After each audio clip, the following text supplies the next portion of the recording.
سلام تأني هبلنا خبرات سمعت تملكتنا تنافرم كميز أني خمر لكم نايلو معنتي حدشت هزوصات زيناتات كاب تقرايز بصحنا عدلو سراويت إيرتراس تملكتها قلتي ملسي هيولو تملكت زينا فلما يزينا ناخر ملكتنا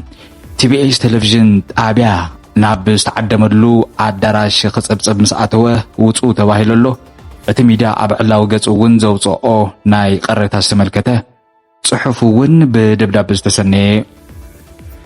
ቅሬታ ኣውፅኦሎ ናባኸም ክነብል ኢና መበል 34 ዓመት ዓወት 20 ግንቦት ክብርታት ቃልስን ዓወትን 20 ግንቦት ንምውሓስ ለዓላውነት ብዝብል መሪ ሓሳብ ዝተፈላለዩ ምድላዋት ክበዓል እዩ ዝብል ኣብ ገጽ ሕወሓት ዝተጠቅዐ ብዙሓት የዘራርበሎም ግንቦት 20 ደርጊ ዝወደቐሉ መዓልቲ ኮይኑ ከሎ ሕዚ ኣየናይ ዓወትዩ ኣብዚ ሕጂ ሰዓት ግንቦት 20 ዝተመልከተ ዝኽበር ዝብል ርእይቶ ይዝወሃብ ዘሎ ለካቲት 11 ብርሃን ውጻዕትያ ብዝብል ሙሉእ ህዝቢ ትግራይ ዝቕበሎን ኣብ ቃልሲ ህዝቢ ትግራይን ሓድነትን ውዳበ ቃልስን ዘርኤሉ ከም ዝኾነ ዝፍለጥ እዩ ህዝባዊ ወያነ ሓርነት ትግራይ ዝተመሰረተሉ መዓልቲ ለካቲት 11 እውን ብሙሉእ ዝኽበረሉ ምዃኑ ዝፍለጥ እዩ እሞ ግንቦት 20 እንታይ ተባሂሉ ክኽበር ዝብል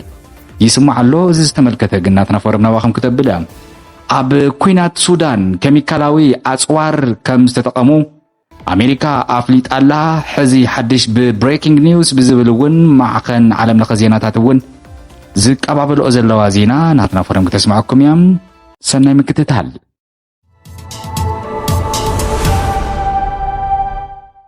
ሰራዊት ኤርትራ ካብ ዝወረሮም ከባብታት ዞባ ምብራቕ ወፂኡ ዝብል ወረ ሓሶት ከም ዝኾነ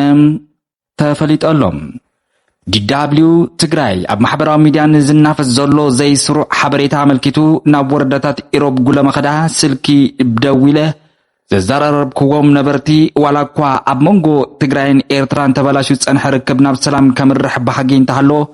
ክንደቲ ኣብ ማሕበራዊ ሚድያ ዝውዛዕ ዘሎውን ዝካየድ ዝግበር ዘሎ ሸበድበድ ግን ኣይኮነን ኢሎም ኣለዉ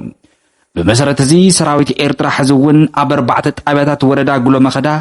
ከም እውን ኣብ 4 ጣብያ ወረዳ ኢሮብ ብሙሉእ ብውስንን መሬት ትግራይ ወሪሩ ጎቢጡ ሒዙ ከም ዘሎ ኣፍሊጦም ኣለዉ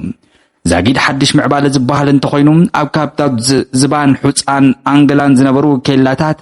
ሰራዊት ኤርትራ ክፍቲ ካብ ምግባር ወፃኢ እዚ ዝበሃል ምንስሓብ ከም ዘይተገበረ ሓቢሮም ኣለዉ ምስ ህዝቢ ኤርትራ ሰላማዊ ጉርብትና ክህሉ ብቐጻልነት ክስራሕ እንድግፉ ሓሳብ እዩ ዝበሉ እቶም ነበርቲ መሬትና ተወሪሩ እንዳሃለዋ ሓራ ከም ዝወፅእ ዝረብ ዘሎ ወረግን ሓድነትና ስጢምና ላዕላዊ ግዝኣትና ክምለስ ብማዕረ ድምፂ ንኸይንሰርሕ ጽዕንቶ ይፈጥረና ኣሎ ኢሎም ኣለዉ ንምዃኑ እቲ ትማሊ ዝውረ ዝነበረ ዜና እንታይ እዩ ዝብል እቲ ዜና ሰራዊት ኤርትራ ከባቢ ዘላምበሳ ዝነበሮ ቦታ ምምሕያሽ ከም ዝገበረ ተፈሊጡ ዝብል ዜና ተሰሚዑ ነይሩ ካልኦት ከባብታት እውን ተመሳሳሊ ስጉምቲ ክውሰድ ተፅቢት ይግበር መንግስቲ ኤርትራ ብዘይካየዳን ተቐፂሉ ምስ ኣስመራ ዝካየድ ጽምዶ ክንድግፎ ኢና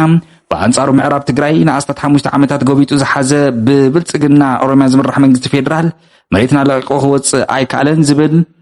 ጸብጻብዩ ትማሊ ተሰሚዑ ዝነበረ ይኹን እምበር ኣብቲ መሬት ዘሎ ጭቡጥ ሓበሬታ መረዳእታ ግን ሰራዊት ሻዕብያ ኣይኮነን ካብቲ ቦታ ክወፅእ ሕዚ እውን መንኣሰይ ደቂ ኣንስትዮ ተጋሩ ኣብ ዘለምብሳ ጉለመኸዳ ዘለዋ ይደፍር ሰባት ይዕፍን ንብረታት ይዘርፍ ማንካን ጀሪካን እውን ክሳብ ሕጂ ምዝራፉ ደወበለን ዝብል ጸብጻብ ይስማዕ ዘሎም እቲ ጭቡጥ መረዳእታን መልስን ድማ እዚ ሕዚ ዝሰማዕኹሞ እዩ ዝመስል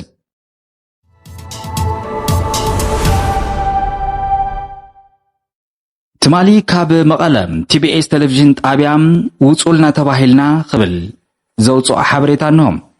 ኣካለቲ ዘይስልጡን ናይ ትግራይ ናይ ሚድያ ባህልና ሎሚ ንግሆ ኣብ ከተማ መቐለ ክፍለ ከተማ ሓወልቲ ኣብ ዝነበረ ጉባኤ ቤት ምኽሪ ብስሩዕ ዝተዓደመ ትካልና ካብ ኣዳራሽ ተባሪሩ ኢሉ ይጅምር እዚ ጸብጻብ እዚ ጻውዒት ከይዲ ስራሕ ሓበሬታ ርክብቲ ክፍለ ከተማ ኣኽቢሩ ተቐቢልዎ ናይ ነውሓት ሓይሊ ሰብን ውስንነትን ተጻዊሩ ናብቲ ቦታ ዝተጠቐሰ ቦታ ጉጅለ ሚድያ ዝወፈረ TBS ከምዚ ዝበለ ክልከላን ኣብ ኣገደስቲ መድረኻት ብዘይ ምጽዋዕ ዝግለጹ ስራሕታዊ መጥቃዕትታት እንዳበጽሖ መጽዮ ኣሎ እዚ ኣብ ዘበነ ስልጣን ጌታቸው ረዳ እውን በተደጋጋሚ ዝተራእየ ኣካለቲ ኣብ ትግራይ ዘማዕበለ ድኹም ባህሊ ፕረስ እዩ ኢልና ንኣምን ናብዚ ናይ ሎም መደብ ንዝወፈረ ጉጅለ ዝመራሕ ኣባል ትካልና TBS ውጹእ ተባሂልና ክብል ሪፖርት ምግባሩ ስዕቡ ምኽንያቱ ንምፍላጥ ምስቲ ደብዳቤ ጽሓፈልና ከይዲ ስራሕ ዝገበርናዮ ምይይጥ ንሚድያ ዝበቅዕ ኮይኑ ስለዘይረኸብናዮ ገዲፍና የለና ይብል ሓላፊ ቤት ጽሕፈት ቤት ምኽሪ ክፍለ ከተማ ሓወልቲ TBS ውጹእ ምባለን ዝተረጋገጸ ኮይኑ ውሳነን ዓለም ለኻዊ ሰብኣዊ መሰል ኣብ ዓንቀጽ 19 ዝደንገጎ ዝኾነ ሰብ ሓበሬታ ናይ ምድላይ ምቕባል ምዝርጋሕ መሰል ዝዳፋእ ኮይኑ ረኺብና ኣለና ሚድያታት ሓበሬታ ናይ ምርካብ መሰለን ዘኽብራ ፈለማን ቅድሚ ኩሉን ባዕለን ብምዃነን ከምዚ ዝበለ ካብ ዝቆርፈደ ባህሊ ፕረስ ዝብገስ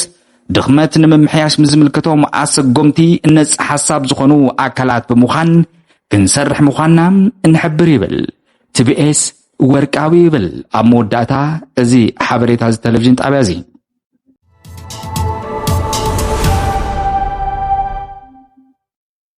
ትማሊ ኣብ ገጽ ህዝባዊ ወያነ ሓርነት ትግራይ ዝተጠቅዐ ሓሳብ ዝተጠቅዐ ዜና ሓበሬታ ብዙሓት ይዘራረቡሉ ኣለዉ ንምዃኑ እዚ ብዙሓት ዘዘራረበ ሓበሬታ እንታይ እዩ ዝብል እቲ ሓበሬታ ኣብ ርእሱ መበል 34 ዓመት 20 ጉንቦት خبرታትን ቃልስን ዓወትን 20 ጉንቦት ንምውሓስ ላዕላውነት ብዝብል መሪ ሓሳብ ብዝተፈላለዩ ምድላዋት ክበዓል እዩ ዝብል እዩ መበል 34 ዓመት 20 ጉንቦት ኣካልን ሓደ ዓመት ብዝተፈላለዩ ምድላዋት ክበዓል መደብ ዝተተሓዘሉ መበል 50 ዓመት ወርቃዊ የበል እዩ ልደት ውድብና ሕወሓትን ምጅማር ዝተወደበ ብሄራዊ ቃልሲ ህዝቢ ትግራይ ለካቲት 11 ኮይኑ ብድምቀት ክበዓል እዩ በዓል ዓወት 20 ጉንቦት እዚ ዓመት ሕሉፍ ታሪኽ ጅግንነት ዓወት ህዝቢ ትግራይ ዓቂብና ሕዚ ከም ህዝቢ ገጢሙና ዘሎ ፈተና ንምስጋር ሓላዋት ህዝብና ላዕላውነት ንምውሓስ ንገብሮ ዝተወደበ ቃልሲ ንምጥንኻር ቃልና ንሕድሰሉ ኮይኑ ክበዓል እዩ ዝብል እዚ ዜና እዚ እሞ እቲ ኣዘራራበይ ዝኾነ ጉዳይ እንታይ እዩ እቲ ኣዘራራቢ ዝኾነ ጉዳይ ለካቲት 11 ብሄራዊ ቃልሲ ህዝቢ ትግራይ ብዝተወደበ መልክዑ ንኽጅመር ዝገበረ ወርቃዊ መዓልቲ ምዃኑ ኩሉ ህዝቢ ትግራይ ዝስማዕማዕሉ እንትኾን ግንቦት 20 ድማ ስርዓት ደርግ ጭቆና ኣብ ልዕሊ ህዝቢ ትግራይ ዝነበረ ዝገርሰሰሉ ዝሃደመሉ ዝተሰዓረሉ መዓልቲ ምዃኑ ዝፍለጥ እዩ ሕዚ ግንቦት 20 መን ተሳዒሩ ተባሂሉ ክኽበር እቲ ቀድሚ ደርጊ ኣይኮነን እቲ ቀድሚ ሕጂ ቅድሚ ኣማዒት ዓመት ዝነበረ ኣብ ልዕሊ ህዝቢ ትግራይ ዝነበረ ጭቆና መቕጠልቲ ጆኖሳይድ ኣብዚ ሕጂ ሰዓትከ ኣይቀጸለንዶም እሞም ኣየናይ ዓወት ክኽበር ዝብል ርእይቶ ተዋሂቦ ዘሎ ምኽንያቱ ድማ ግንቦት 20 ደርጊ ዝወደቐሉ ማለት ጭቆና ህዝቢ ትግራይ ደው ዝበለሉ ብምባል እነኽብሮ እዩ እዚ ግን ጭቆና ህዝቢ ትግራይ ደው ኢሉ ዘይኮነስ ካብቲ ኣብ ደርጊ ዝነበረ ሰዓት ንላዕሊ 360 ዲግሪ ዝተኸበበሉ ሰዓት ኣብ ዘለናሉ እዋን ዓወት 20 ግንቦት ትብል ዘላ ሕወሓት እንታይ ማለት እዩ ዝብል ሕቶ እውን ልዒሉ ኣሎ ንስኹም ሓሳብኩም ኣቐምጡ ናብ ዝቕጽል ጸብጻብ ሓሊፍና ኣለና